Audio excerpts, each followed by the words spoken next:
I said, okay, scratch this. I've got to write the book. And so I started the process.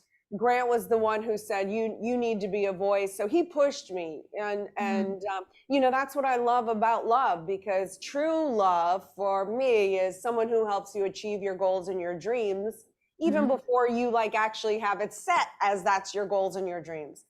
Anyway, long story short, I wrote the book. 7 months into it, again, Grant comes to the rescue, but not in a pretty way, but it worked. He said, how's the book coming along? And I was like, I can't sit still. I can't write books, because my process is not his process. He writes down chapters and bloop, bloop, bloop, bloop, bloop, and he's very organized and he shoots it off. My process is I just start writing, and then by the time I get to chapter 5, I think of another story that had to go in chapter 1. So now I stop here and I go back to chapter 1, but now I have to, now I can't remember where I left off at 5. So now I have to reread the whole thing, but then I see other things along the way, and it's totally psychotic.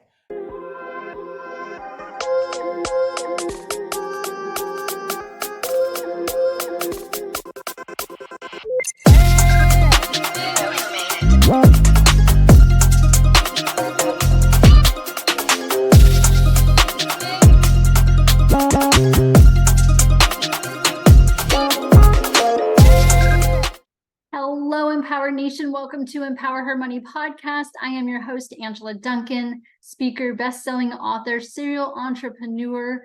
And today's episode is sponsored by freemoneytipsbook.com, freemoneytipsbook.com. Head over there, get your free ebook, 7 Unshakable Tips to get you started on your financial journey, which is perfect because today's episode, I get to interview Elena Cardone. She is the powerhouse woman behind the powerful and very outspoken Grant Cardone, and she's going to tell us how to not only be in business with your husband, to talk about being a mother, to be the outspoken powerhouse woman that she is, and how she truly gives back to her 10X community. Hi, Elena. How are you? Hi, I'm good. How are you? I'm doing amazing. Thank you so much for your time today. Oh, absolutely. Thank you for what we're going to have as an incredible show today. Yes. So the name of the podcast is Empower Her Money. Yes. And we talk all things money and business. So obviously a lot of people know who you are, but for maybe the couple of people on my podcast that don't know about Elena Cardone, give us a quick backstory. Oh, okay. So quick backstory. Let's see. I grew up in New Orleans, Louisiana, as this independent, powerful woman, never depend on a man for anything. Yes, I still think that women should understand and be able to self-sustain in life and not have to depend on somebody that's controlling their lives in order where they have to be subservient. I'm not saying that, but I came from that indoctrination, be this independent, powerful woman, never depend on a man no matter what. But that worked against me when I finally surrendered, tapped out at the age of 30 and married my husband. I was still married to him, operating under that pretense, and it caused obviously, conflict because I didn't want to depend on him. But it's quite dichotomous because now I'm in a marriage, and of course I depend on him to do his role. He depends on me to do my role. So we spent the first 4 years fighting each other because I was vying for this position and not, ever needing to need him. And then one day, I don't need to get into that, but I had an epiphany because of certain circumstances. And I woke up to the fact that, wow, that piece of stable datum, independent, strong, powerful woman, never depend on a man, doesn't apply to me in this instance with my husband because I found the one I trust. He's a good man. And then I was able to depend on a man. I was able to get an alignment with him. And then we were actively able to work together toward a heightened level of success. And we've achieved financially far more than a girl who never went to college and grew up in New Orleans in a very middle class upbringing could ever imagine. We have a beautiful family. I never actually even thought I could have a family because I even thought that was somehow compromising to women empowerment groups around the world, because somehow in my head that having children was somehow taking away from my importance of life. So long story wrapped up now. I did a complete 180, and now I actually depend on a man. He depends on me. I have no problem saying that because I found the one that I trust. We built an empire, and I actually took a 180 from thinking family and children hold you back in life to the 180, and now recognizing that that is the most important and valuable contribution that I could have actually made to society. And they've improved my life and elevated my game. So that's me in a nutshell, my transformation and being willing to give up old ideas and to be willing to accept new ideas. And in doing so, I've arrived to this really cool place in life. And that's where I am now. Yes, and I believe that too. So you've still taken, you're still a powerhouse woman, and you could have, been behind the scenes, but you have chosen not to. You are very outspoken. You do run 10X Ladies and do incredible things as well. So talk about how you decided to still keep that powerful feminine side of you and be the public figure instead of just being someone behind the scenes, behind the powerful man. Well, I was behind the scenes for a number of years, especially when my children were very young. I wanted to be a mother. I wanted to be, not that a mother who's working is not a mother. Let me rephrase that. People love to take what I say out of context all the time, but I wanted to be a stay-at-home mother. And so that's what I chose to do. And I actually went through a bit of an identity crisis. I had a lot of my self-worth wrapped up in how much do I make and this and that. And I struggled with that. And I was not doing that back then. I'm doing that now because I've made an evolution. I went through it. I've come up with my own thoughts about it. My children are now 12 and 14, so they're at an age now where let's be honest, they don't want me in their lives 24/7. So now I have time to actually get the message out there and empathize with women and be able to say, hey, if you are going through similar circumstances where you are a stay-at-home mom, you are struggling with these issues, hey, I can identify with you. And hey, let me tell you, being a mom is the most important role that you can actually have in society, because without a mother, the civilization ceases to exist, period. Like without mothers, there's no mankind. So there's that, right? So I'm trying to help women be empowered, own their power, not diminish it, never say just a mom. But it's not just the moms, that I'm now being a force for, but really about women empowerment. How do women have self-value, confidence? How do we work in the workplace and balance the being a wife and the children? And I'm not saying I'm perfect by any means, but I've figured a lot of things out that I think could help fast track women's way to success. I have some stats behind me now.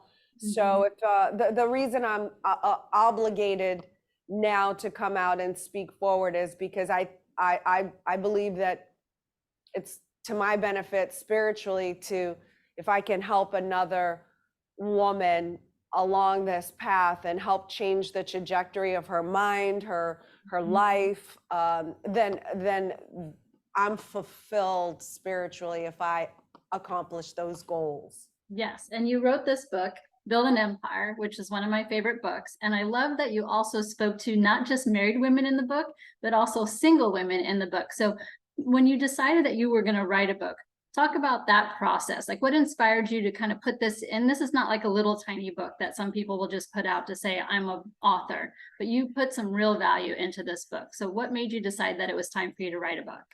It was my husband. I never thought I was smart. I hated book reports. The idea of writing a book was just atrocious to me.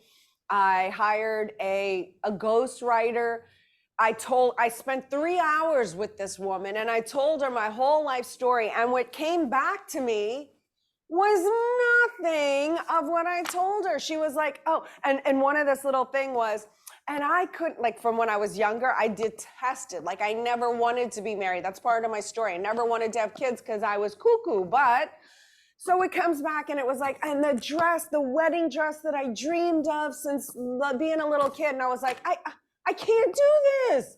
Not authentic.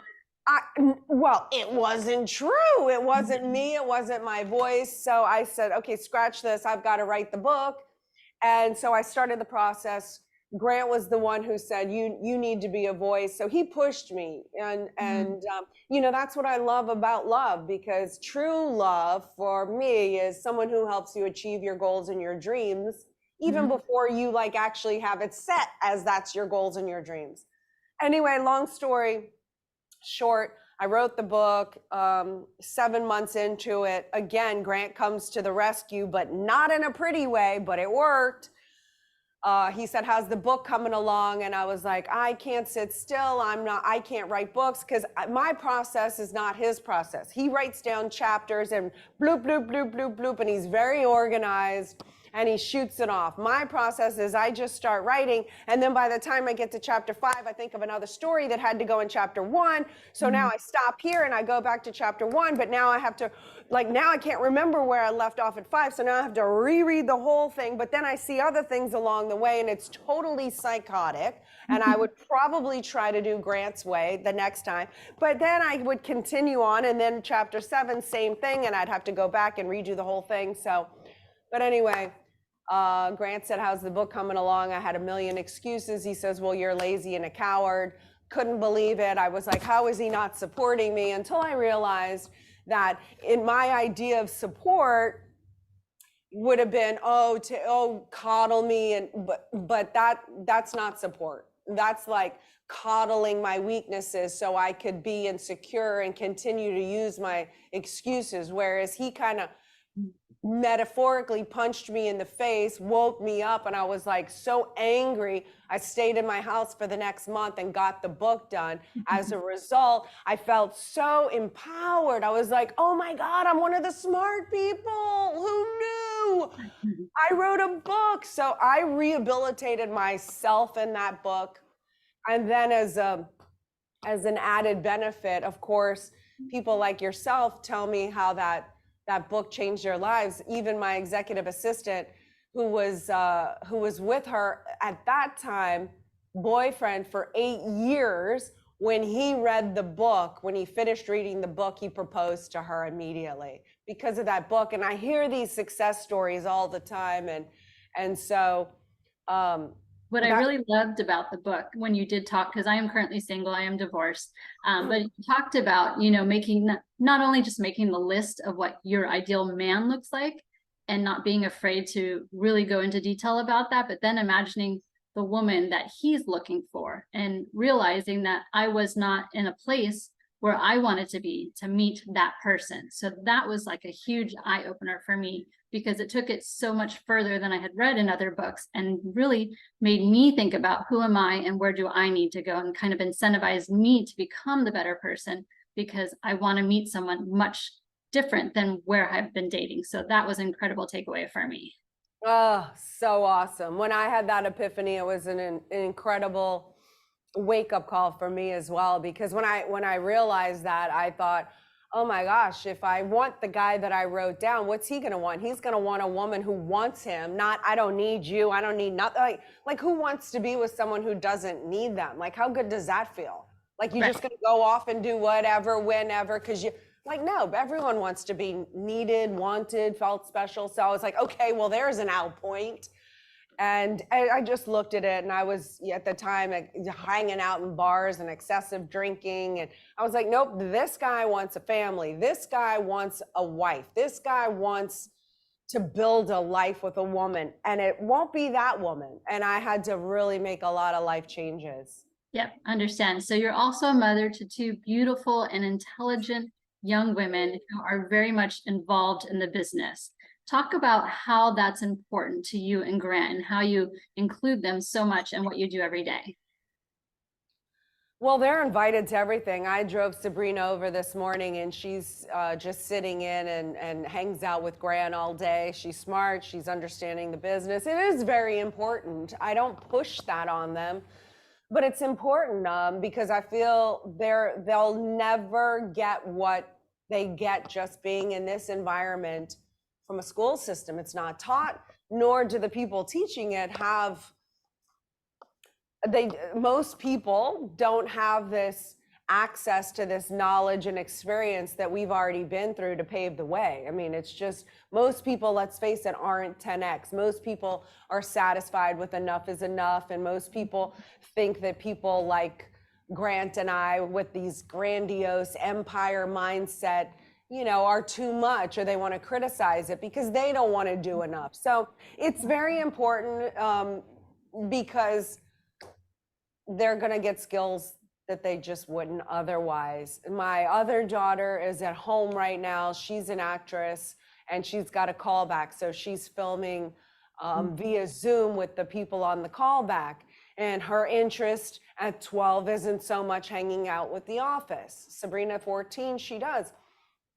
Am I going to pressure her to come over here? No. But I'm going to foster and nurture the direction and the path that they choose to go in. So, you know, Scarlett, I've helped get her agent. Well, I mean, her talent got her. I just facilitated the coordination of the meetings, but with her agent, her manager, we've had singing lessons, dancing lessons, acting lessons to really facilitate her growth as an artist. Yeah, so you're opening the door to what interests them and allowing them to take the action, but encouraging them without pushing at the same time. So that's an incredible approach. And it's difficult as a parent to not be pushy. So I commend you. Yeah, thanks. Yeah, it's their life, you know. It's their they get the right to make their mistakes or choose their path, and I'm just here to provide a distraction-free environment where they can flourish and prosper. And there's the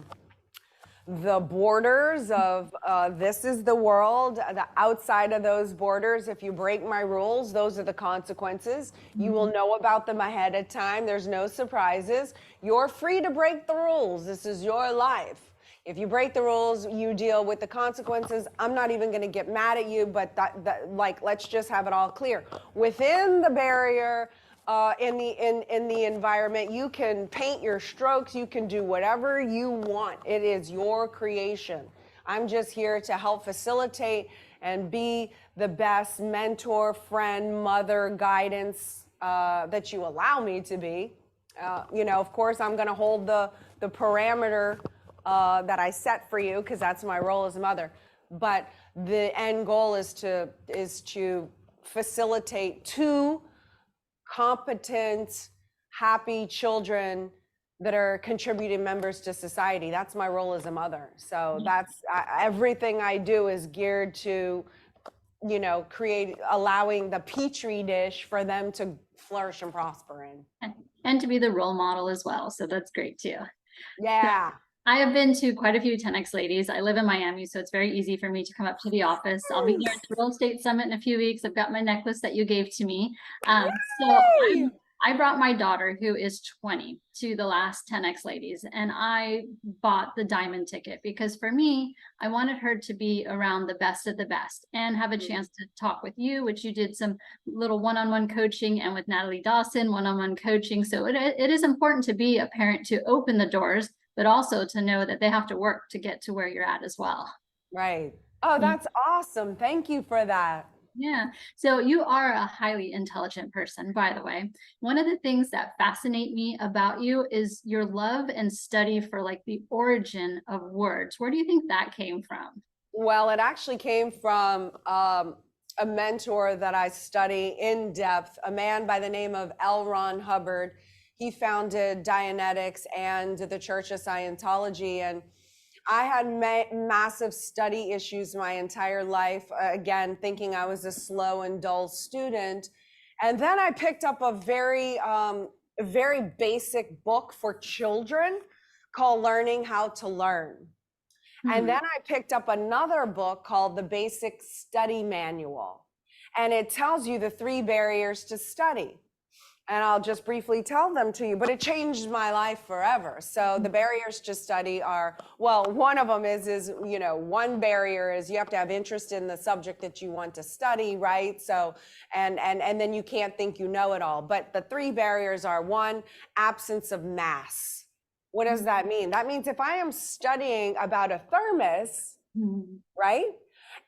Or a deer, and a child at 3 years old is studying a deer, and an adult assumes that they know what a deer is because everyone knows what a deer is, the mass is actually supplying the picture. The ideal scene would be to show and go to the zoo and say, that is a deer, the live deer. Obviously, in a school setting, you can't do that, but show the picture of the deer. That way they can say, oh, that's a deer, that's a goat. This is the difference between a deer, a goat, a dog. You understand? That's mass. When you don't supply the mass, there's certain phenomenon that goes with that. The next one is too steep a study gradient. That's usually involved in, you know, activities like dance or something like that. And so that's too steep a study gradient. That means you were learning this, and then you skipped something and went to the next gradient, and you lack this, and now you're at too steep a gradient and you feel confusion and reelingness.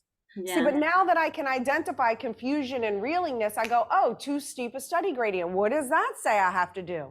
And you have to go back to where you were last doing well. And at that point, you either have a misunderstood word in something, or you didn't fully lock down the last step of that dance.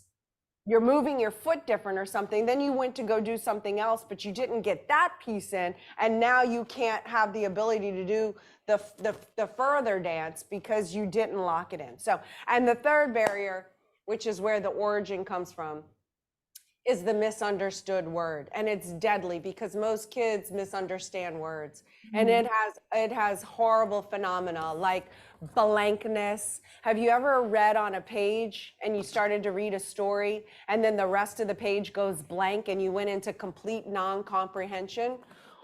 Well, the school system will tell you that you have ADHD and they'll label you and try to put you on drugs. But if you understand the barrier to study, the misunderstood word, you can go back again to where you were last doing well. And at the tail end of that, you will have a misunderstood word. Guarantee. It's never failed. And so also the phenomena, just so your listeners know, if your child is hyper, nervous, kicks like this, those are all phenomenon of misunderstood word. If your child has the phenomenon of wanting to blow, meaning leaving, they've accumulated many of these misunderstood words. And as a parent, what you could do is spot check your kid and say, what is the definition of workshop? Have the kid tell you. If they don't know, then you tell them and have them reread the section or read it to them, and you'll rehabilitate them and they'll actually start to be able to comprehend. But when you're clearing the word, that's what it's called. When you look up this word you don't understand, you quickly go over and find the applicable definition to how it applies in the context, and you read it through, and then you look at all the other definitions and you make sentences with each of those words till you fully understand. And then you look at the origin of the word so you can understand the history. And that is where my love of words came from, because once I finally got this study technology that, again, L. Ron Hubbard put out, Basic Study Manual, Learning How to Learn, phenomenal books. I'm pretty sure you can order them online. Child books, they have grammar books. Anyway, my intelligence shot up. I just thought I was that way and nothing could be changed about your intelligence, but mine, it sharply increased after I started looking up words. I felt more confident. I could read better. I used to not be able to just read something cold out loud. I would stutter. I had very severe anxiety if the teacher called on me, because that was a very difficult subject for me, and it all got rehabilitated. So yeah, that's my love of words. That's good. That's a good understanding of it. You had to remove some blockages so that you could absorb the information in a different way that makes sense to you. And now you know you're intelligent. It just, you had to learn it differently. And back then they just didn't know how to tell you that. Nobody, exactly. I mean, why aren't they teaching you in school learning how to learn? Like, no one taught me how to learn. Like, I thought learning meant I had to memorize, because that is what I had to do to pass the test.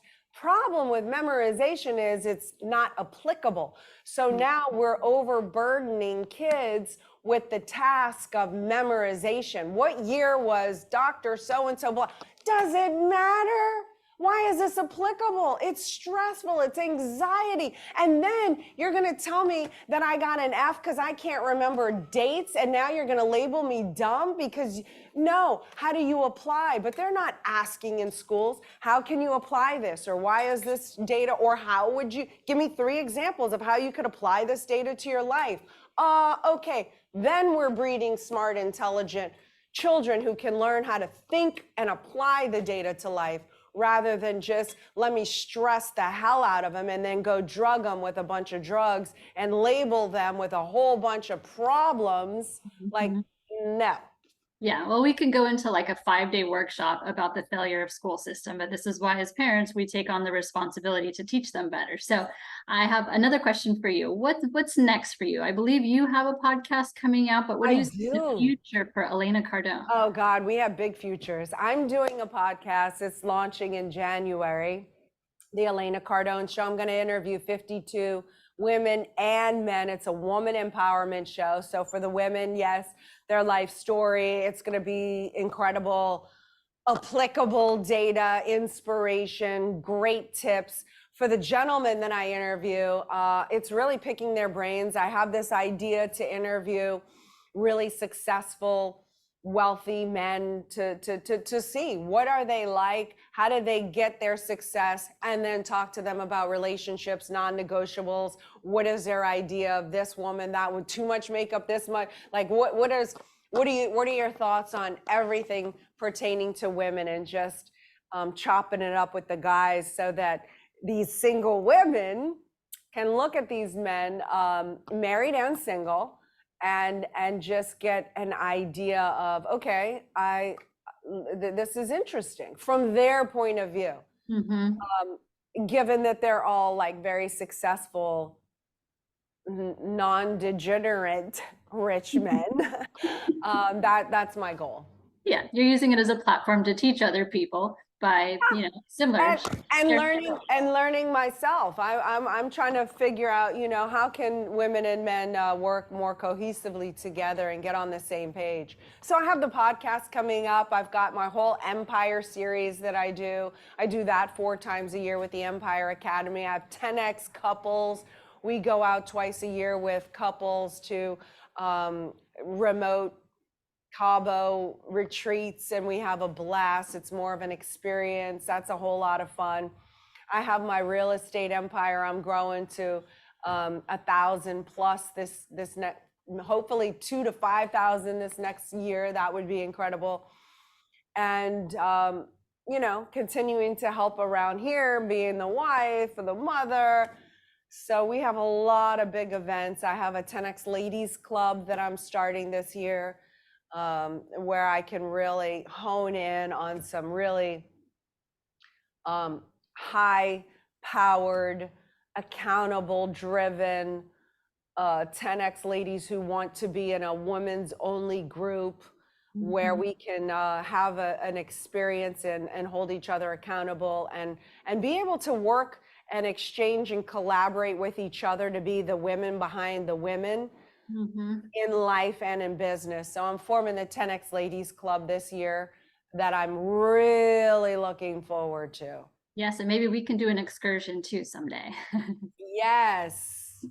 Awesome. Elena, I really appreciate your time today and being on the Empower Her Money podcast. Can I just get a quick testimonial from you about being on the show? Oh, well, it was awesome being on this show. You ask very enriched questions that are exciting and stimulating, and I'm really appreciative to be here, and that you did trust me with your audience. It was really an honor to be here today and be able to open the doors to our communities with each other. So I appreciate it. It was a very fun experience.